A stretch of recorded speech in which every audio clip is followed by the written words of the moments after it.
राजकोट के एक बड़े परिवार मोदी भवन में हर सुबह एक नियम से शुरू होती थी और उस नियम की रचयिता थी कोकिला मोदी। उसके घर में उसका ही राज चलता था और हर सदस्य उसकी आज्ञा का पालन करता था। पर एक दिन उस घर में एक नई बहू आई, गोपी, जिसे जीवन में सिर्फ एक ही चीज आती थी, सहन करना। सुबह 5 बजे कोकिला हॉल में खड़ी है। गोपी नींद में थकी हुई आती है। ये क्या समय है उठने का? मोदी भवन की बहू सूरज से पहले उठती है और तू तो अब आ रही है रसोई में। माफ कीजिए माँ जी, कल रात बर्तन देर से साफ हुए थे। बहाने मत बना, ये कोई गांव नहीं है जहां लापरवाही चले। राशि पीछे से हंसती है। गोपी चुप रहती है। गोपी ने सीखा था कि हर कटाक्ष का जवाब चुप्पी से देना सबसे सुरक्षित होता है, पर उसके भीतर कुछ टूटता जा रहा था। एक दिन मोदी भवन में बड़ा पूजा पाठ रखा जाता है। राशि जानबूझकर प्रसाद में नमक डाल देती है और दोष गोपी पर मढ़ देती है। ये क्या किया गोपी?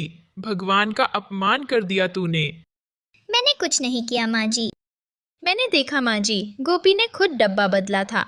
सारे मेहमान देख रहे हैं। गोपी नजरें झुका लेती है। अगली सुबह हेतल चुपके से सीसीटीवी फुटेज दिखाती है जिसमें राशि नमक बदल रही होती है। कोकिला स्तब्ध रह जाती है।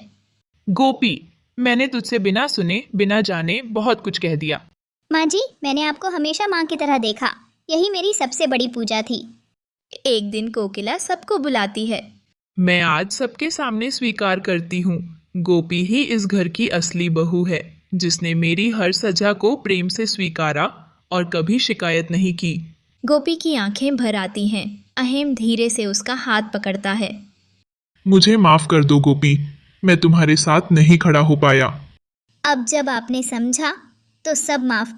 गोपी मंदिर में खड़ी है, दीप जलाते हुए।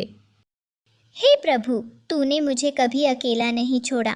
मेरी खामोशी ही मेरी ताकत बनी और आज मेरा घर सच में मेरा लग रहा है। पीछे से कोकिला आती है और उसके कंधे पर हाथ रखती है। तू सिर्फ मेरी बहू नहीं, मेरी बेटी है गोपी। तो दोस्तों, कैसी लगी आपको ये कहानी? कमेंट करके ज़रूर बताएं। अगर आपको यह वीडियो पसंद आई हो तो इसे एक लाइक ज़रूर करें और हमारे चैनल को सब्सक्राइब करें। आपका धन्यवाद।